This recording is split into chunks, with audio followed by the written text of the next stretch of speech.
Welcome to Popternative, where we dive into topical discussions from the worlds of pop culture, social media, and sports. Here is your host, Peter Remoliotis, aka PD Beats. Hello and welcome to the Popternative podcast here on Blab. As always, I'm your host, Peter Remoliotis, and on Twitter, I go as PD Beats. This is the podcast where we have digital discussions from the worlds of social media, sports, and pop culture. We're going to be talking about social media, technology, and marketing with our Tech Pro panel, I like to call it. I'm really excited about who we have on board tonight for this episode. So I'm quickly going to introduce the panel. We have sports business advisor, analyst, and Inc. magazine columnist Mandy Antoniacci. Mandy, welcome to Popternative. Thank you. And you actually pronounced my name correctly. That was amazing. I'm half Italian, so... Oh, there you go. Yeah, so it was no problem there. Well we done. also have tonight with us communication designer from Microsoft and an author who is writing an upcoming book about disruptive technologies. Geoffrey Cologne is with us. Geoffrey, welcome to Popternative. Hey, Peter. Thanks for having me. Excited to be here. No problem. And last but not least, we have the CEO of Fanatics Media, Mark Fidelman, is with us this evening. Mark, welcome to Popternative. Thanks. Great to be here, Peter. Appreciate it. No problem. So very quickly, some opening remarks will go around. Mandy, you are a columnist for Inc. You do a lot of sports business stuff, a lot of entrepreneur stuff. Do you want to just tell us a little bit about yourself and your recent ventures? Sure. My background is in marketing and advertising, and I came from two of the largest holding companies in the world, Omnicom and Publicis respectively, before moving over to the entrepreneurial side of things. My focus is on sports business, and I am a analyst and columnist for Inc. magazine, as you mentioned. I also am an advisor to sports business properties, as well as to active and retired professional athletes, specifically on their entrepreneurial endeavors. So the sweet spot of my focus, which I'm sure we'll get into detail about, is inherent in the name of my column and my company, which is Change Up. And I author stories and I get involved with companies in sports business that help to progress the game. So anything that helps make things better for future generations. So you'll hear a lot from me on things like concussion research and analytics, equality in sports, youth sports, things that help to make the footprint better for future generations. Mm-hmm. Very good, very good. Yeah, and Geoffrey Cologne is with us. Am I saying it properly? Is it Cologne, or am I saying it properly? You're saying it properly. It used to have a vowel on the end of it, but my great-grandfather, when he came from Italy, I think dropped it post-Depression. Great, I just was... Great Depression, I should say. So, yeah, it was... And can you tell us a little bit about what you do at Microsoft, and then talk a little bit about your book, Disruptive Marketing, that's coming out pretty soon? Is it out yet? It's out for the Kindle version's out. The Okay. audio. And so do you want to talk to us about a little bit what you do as a communication designer at Microsoft? Sure. So I work on the Bing platform, which is our search engine at Microsoft, and communication design, term that probably has been floating around the past couple of years. Really what it involves is analyzing human behavior and trying to figure out how people respond to communications. So sort of a hybrid role, part psychology and sociology, part marketing, part management, part anthropology in some respects, and technology. So a lot of fun doing that, especially I think at the company now, which has pivoted in the last couple years, doing a lot of interesting things in Redmond. And prior to Microsoft, I was in New York City for a really long time, 20 years, lived in Brooklyn, and worked for a variety of different agencies from Ogilvy to 360i. And I have a book coming out, as we talked about. So it's called Disruptive Marketing. It's got a long subtitle. What growth hackers, data punks, and other hybrid thinkers can teach us about navigating the new normal. And basically, it's about how to infuse creativity with analytics, really to get really to move the needle when it comes to communicating in the 21st century. And I'm a big sports fan, of course, so I'm really glad to be on, and a big entertainment fan, so glad to be here as well. Great. And Mark Fidelman,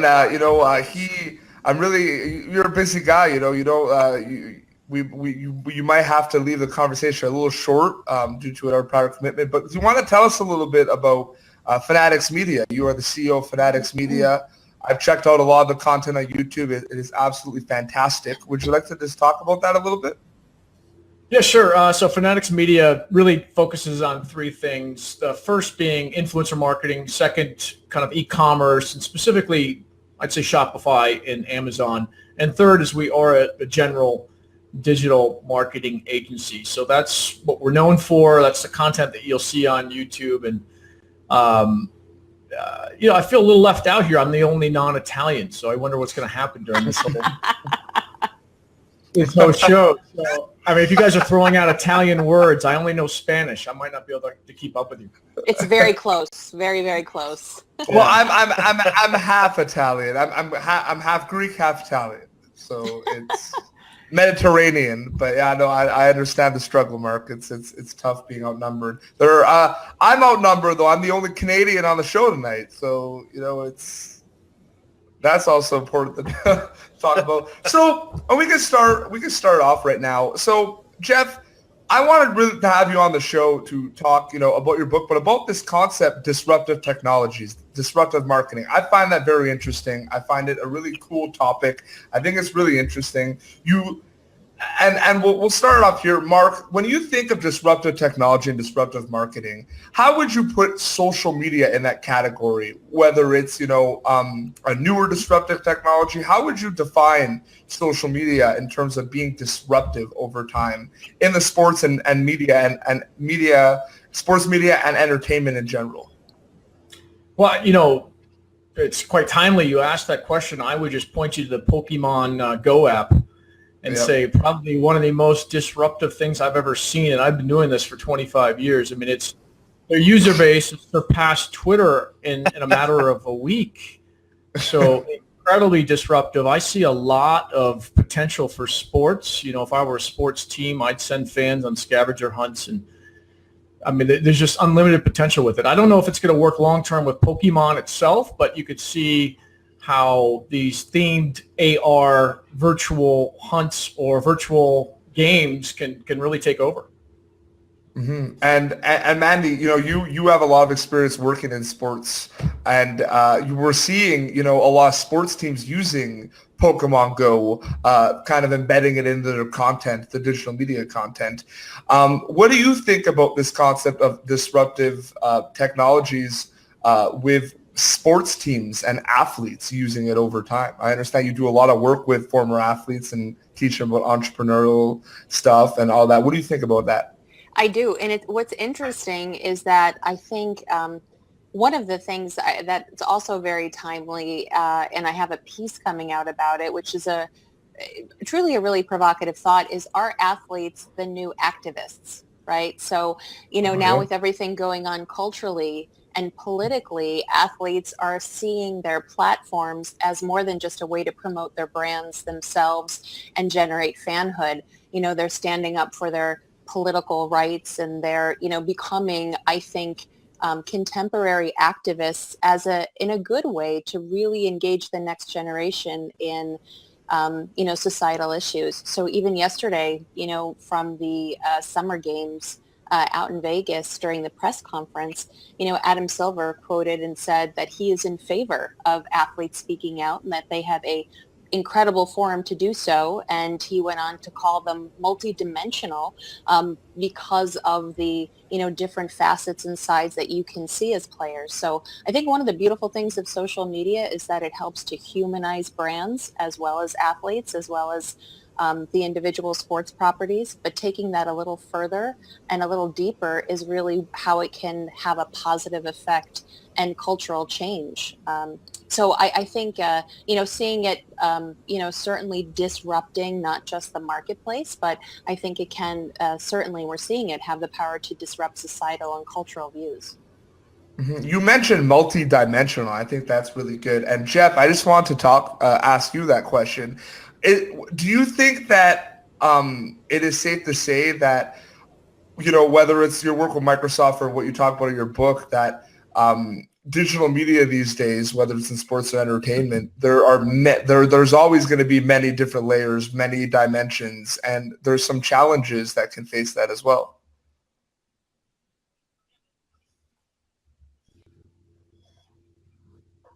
Yeah, that's correct. I mean, we're seeing rapid change right now. I think Mandy brought up a good point. I mean, the Minnesota Lynx, who are part of the WNBA. So let's think about female athletes here for a second. Went on the court the other night in warm-up shirts with the names of Philando Castile and Alton Sterling on the back, as well as the Dallas Police Department, and said, Black Lives Matter on that shirt. And it caused police, I guess, that were working that game where the Lynx play in Minneapolis, to say that, they didn't want to actually provide security for the game that evening. And then today, I think on the ESPYs, if I'm not correct, I think I just saw a headline for it, so someone could correct me here. LeBron James started his speech talking about what was going on. I mean, these are very powerful moments that people now have platforms. It's not about going to a media source per se anymore, especially if you hold influence. And you don't have to have mass influence. You can have niche influence.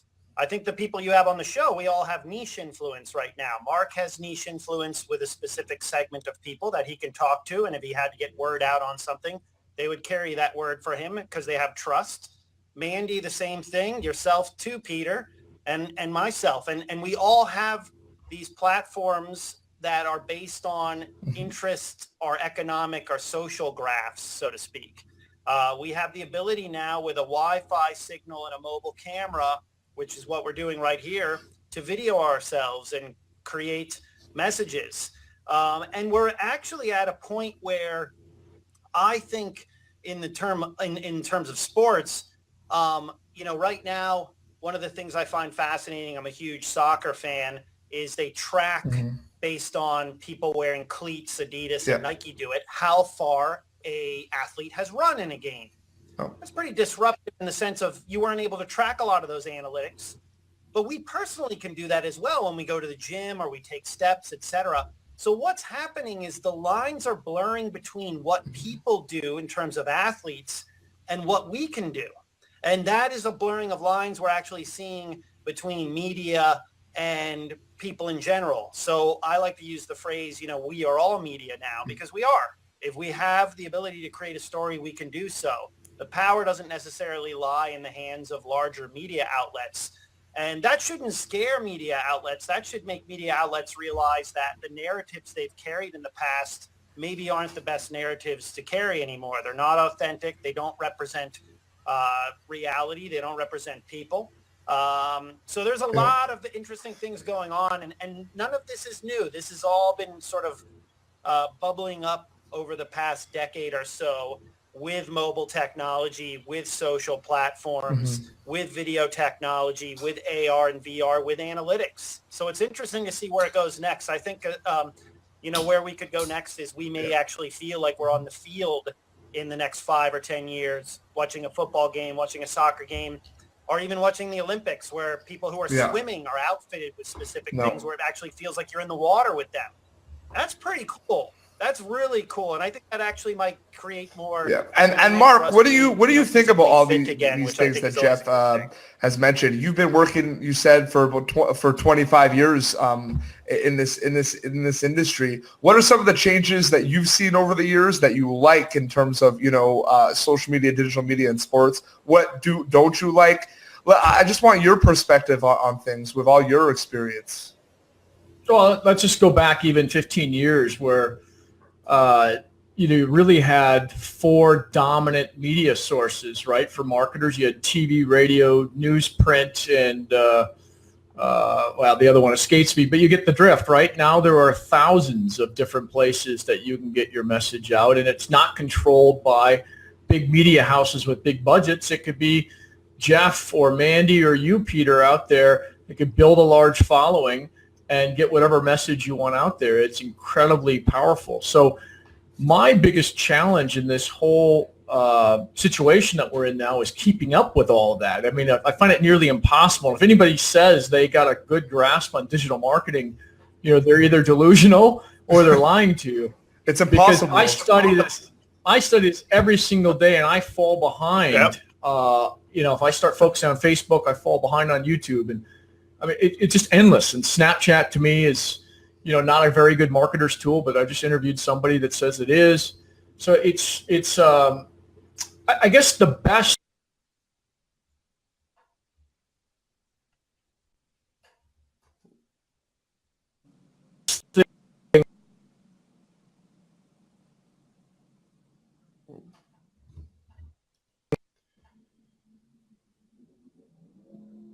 I think did we lose Mark?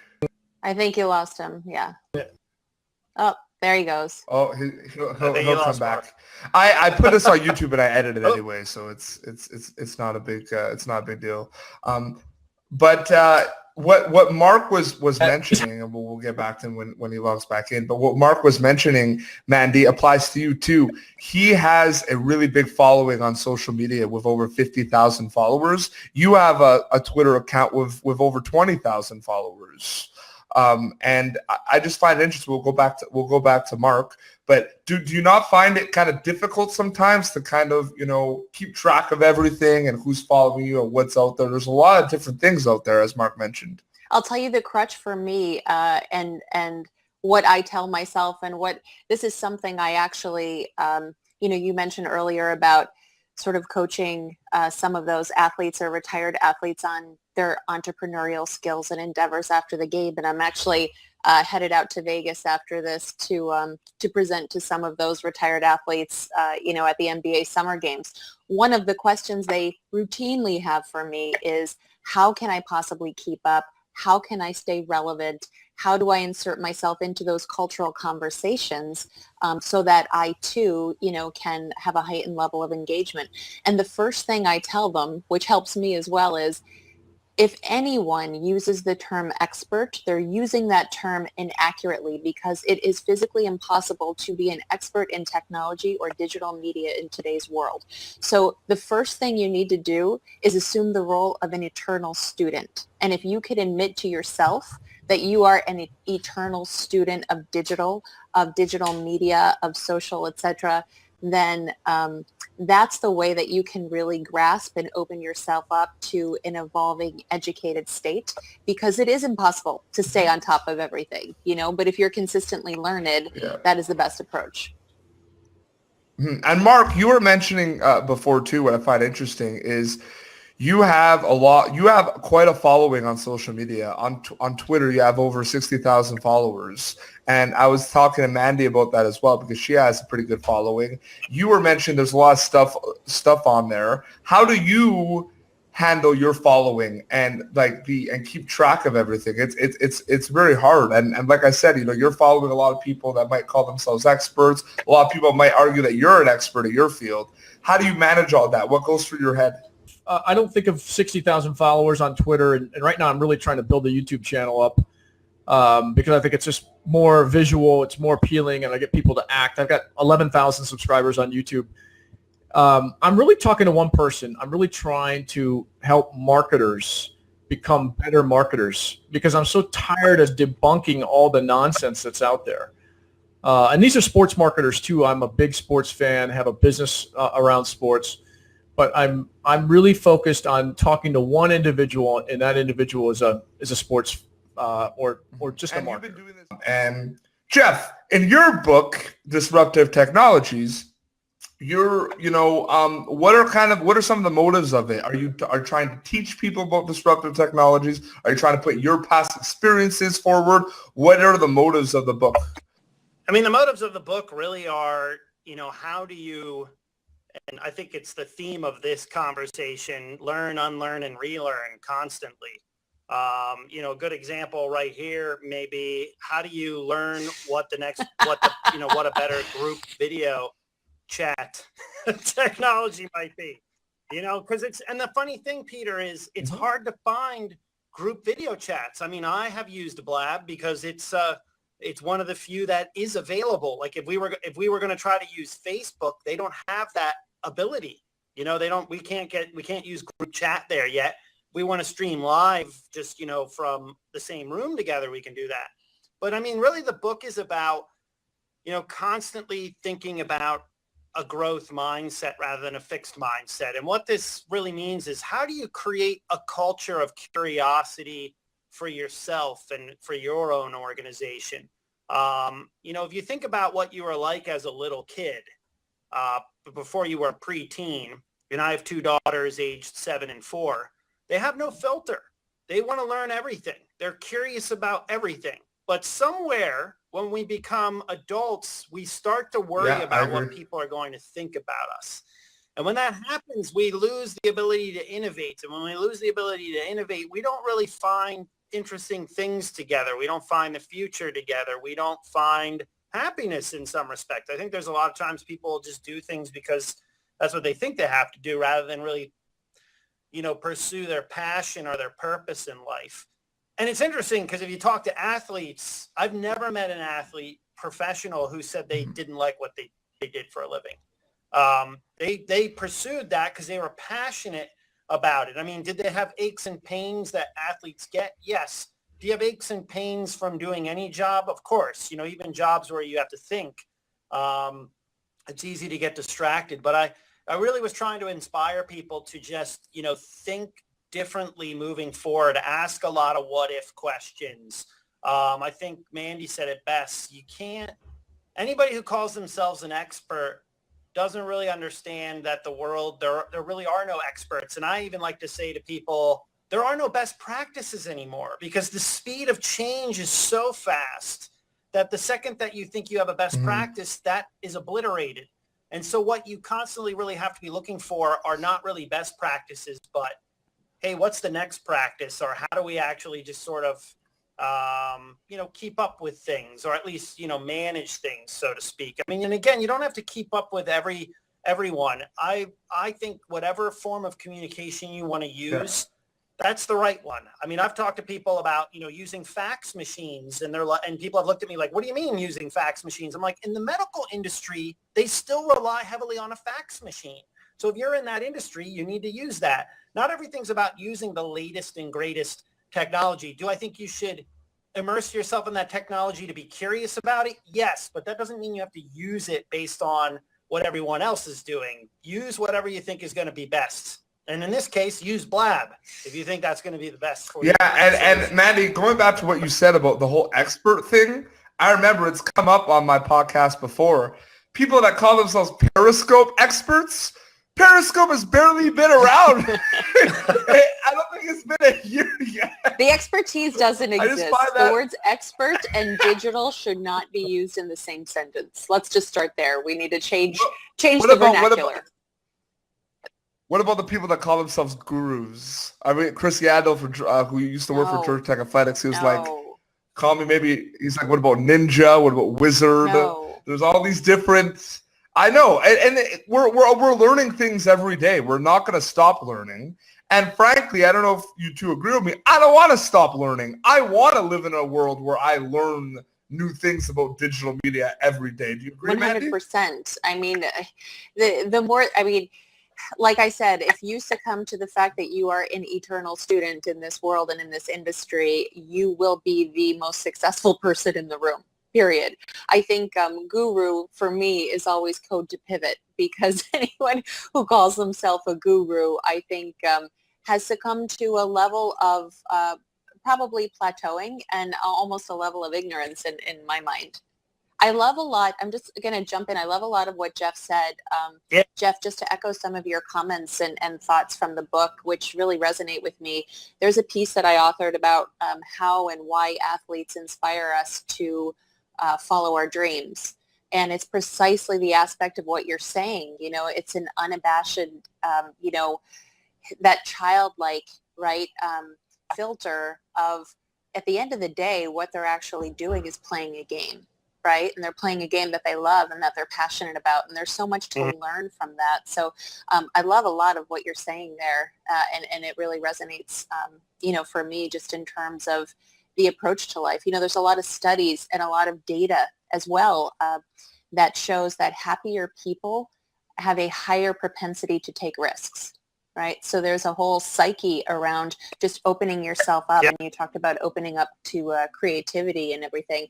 Opening yourself up to risk as an entrepreneur, a majority of that happens, when you train yourself and you train your brain to be a happier person. So there's a whole psyche and just psychology around that, which is incredibly fascinating. Mm-hmm. I think one of the things you would enjoy, Mandy and Peter, is I use an example in the book, and I'll go back to my Italian heritage. When my great-grandfather came to this country, he found a job that could pay him to eat. That's really what you did, when he came in the early 1900s.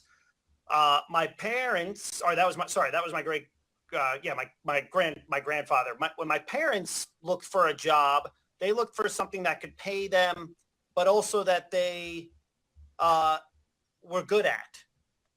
Then we moved into, sort of the era I was in, where you tried to find something that could pay you, you were good at, and you liked. And now we're in an era where you are trying to find four things. What you can do to get paid so you can eat, what you can do that you enjoy, what you can do that that you like, I said that twice. What you could do that you like, what you could do that you were good at. But the fourth thing is, what does the world actually need? So there's a much more purpose-driven world that we live in, and that's a lot of that is really based on the fact that we do have technology that connects us a lot more, and we are trying to find things that give us much more purpose in life. I think that's, again, leading back to like why people pursue what they do now. We really live in a purpose-driven world, or a purpose-driven economy, where anything that you dream up, I think you can make happen because of the fact that we have cloud computing and the ability to code anything. And all good ideas really are something that shouldn't be wasted anymore. Like everything that you were told in school, like pay attention and stop daydreaming, you shouldn't listen to that. You should daydream and be as enthusiastically inefficient as possible. I tell my team all the time, the best ideas are going to be found when you're just thinking about them. And if you think about, most entrepreneurs, most of the time they'll say they felt pressure because they were like, hey, I do something. I was basically going to be homeless, but they also daydreamed a lot. They wanted to think of like, hey, what if I come up with this idea and I put this together and I make it happen? We have a tendency of forgetting that the great sort of success stories in our world were also the biggest failures. The people who hit the most home runs strike out the most as well. Mm-hmm. It's passion. And I think one of the reasons why I started Popternative is to promote the passions, promote the, it started off as a tool to interview kind of the behind the scenes people. So a lot of the people that run social media and digital media for big brands, a lot of sports brands. So we've had people that run the social media for Cleveland Cavaliers on the show, Foot Locker.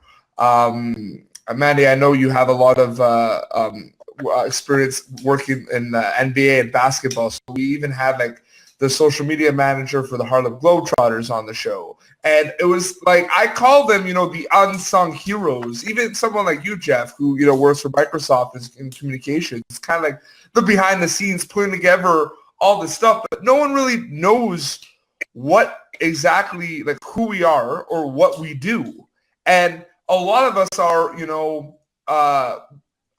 responsible for fantastic content over the web. Mark with Fanatics Media does a great job of guiding and guiding these passionate people. There's another organization, Mandy, you might have heard of them, Front Office Sports. Yes. Have you heard of them?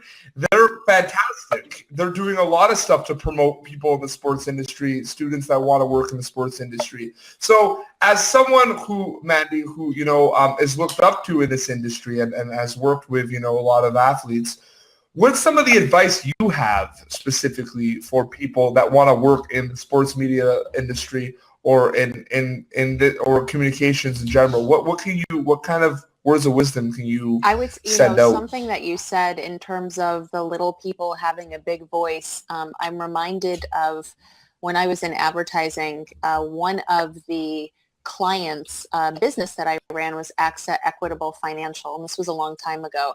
And it was the first financial services account that actually had a voice on social media. And we were responsible for putting that voice on social media. Their icon was an 800-pound gorilla.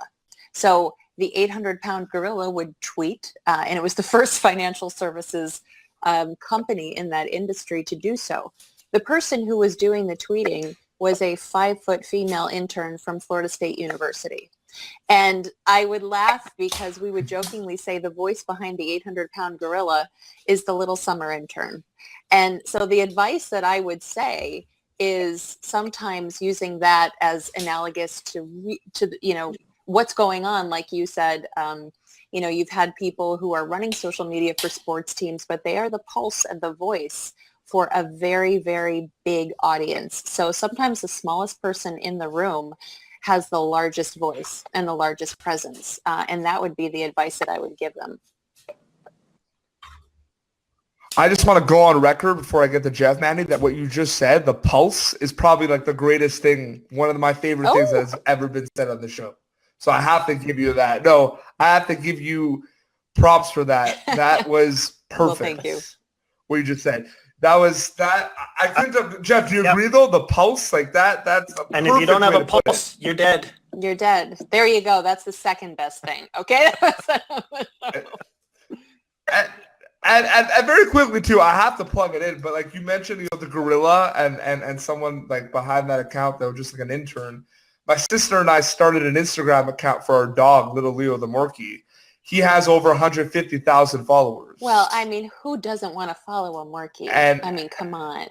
One of my favorite Instagram followers is Chewy the Shit, which is a Shih Tzu. And I'm sorry, but as a proud owner of a Shih Tzu, I positively love Chewy. Yeah, but the thing is, it's like you see these.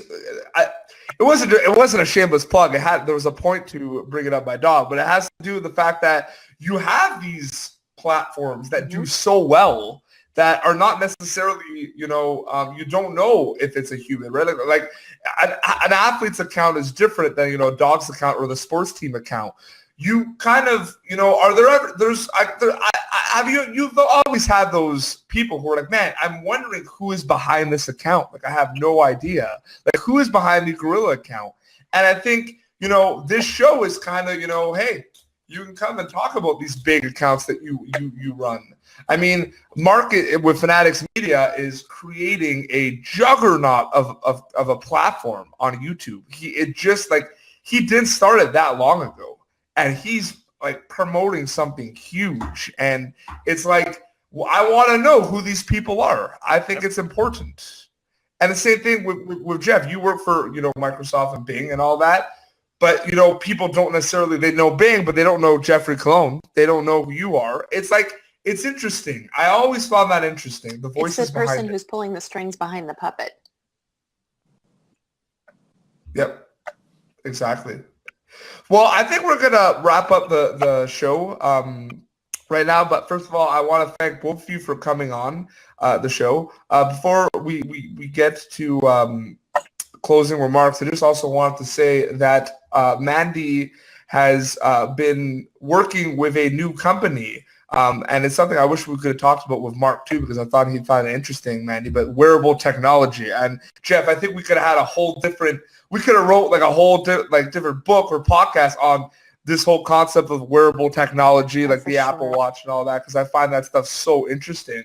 But what do you can you tell us a little bit about that? You said it was a sports bra that can detect early stage of breast cancer. Is And that correct? Jeff, you touched on wearables too, so my ears perked up. I mean, for me, I love, as I mentioned, just my business philosophy of change up as anything that helps to, in sports business, that helps to improve the footprint for future generations. And I love sort of the space in terms of trends and where wearables are going. And they're really moving from just wearable technology to wearable healthcare. And I think it's just so crucial where, today everybody's counting their steps. Tomorrow, we're going to be able to detect early stage breast cancer. So it's fascinating. The company I'm involved in, I'm an advisory board member. It's called Circadia Health. And it's known right now as the IT bra, and it is a sports bra that can detect early stage breast cancer. And there are two things that happen when you have a malignancy. One is that the temperature of your tissue changes, and then secondly, it's the actual movement of your tissue that changes, hence the name of it, the circadian rhythm. So when you have a malignancy, your tissue becomes rather still. When these two things happen from wearing the sports bra, it will send a signal to through cloud-based technology to your physician that it's time for you to come and get checked out. So it is a detection model for wearable that is really just going to disrupt, in the spirit of disruption in our conversation, going to disrupt the healthcare landscape for women. And I have an unfortunate personal connection and relationship with the disease. My mom had breast cancer. She is a survivor. My aunt, my great aunt, and I had a benign malignancy when I was 21 years old. So this product will not only help to reduce the pool of later stage breast cancer by detecting it earlier, but it will also reduce the number of unnecessary lumpectomies like mine when I was 21 years old. So, whenever you have that convergence of personal passion and your professional endeavors, whenever they marry, it's really something special. So it's something I'm probably most proud of, I think, in my entire career. So thank you for the That's opportunity awesome. to talk about it. Yeah, no. Well, thank you for sharing. I mean, with someone who I like, the breast cancer gene is in my family. So that is something really important to me. So I really thank you for sharing that. It's a scary reality. And the fact that we're making efforts with technology to kind of to get to diminish and get cancer out of there it just shows what the world we're living in now with all these technologies, all these innovations that are coming in. And like in Jeff's book, disruptive technologies that are kind of, you have something and then boom, it can be changed like right away. So yeah, no, absolutely. Jeff, closing remarks. I know you must be really excited that the book's coming out soon. I cannot wait to read it. I have to I'm tell excited, to, basically get this out on the marketplace. Love it. What's the date, Jeff? I'll be a little interruptive rather than disruptive, but no, I'm really excited about it. I put a lot of work into it. Like Mandy had noted, when you have something you're really passionate about, you'll work 100 hours a week in it, and it doesn't feel like work. And I think that's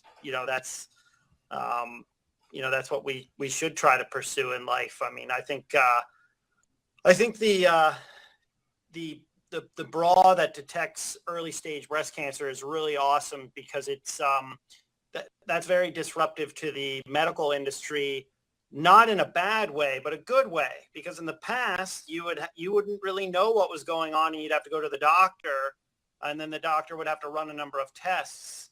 And what Mandy is involved in is obviously something that now it can detect things that you can then pursue going to the doctor in an early stage and catch that early and turn that around quickly. I think we're going to see that also in fields of with people who are diabetic.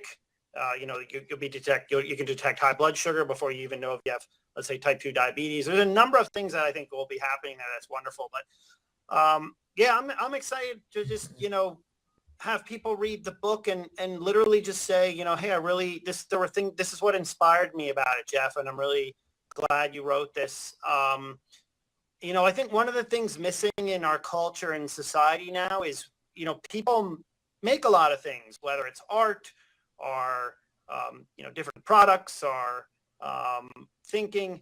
And we don't really say to people, hey, that really, moved me. I've really been doing a lot of things lately where I reach out to people who maybe write blog posts or create something to just say like, hey, that was really motivating for me.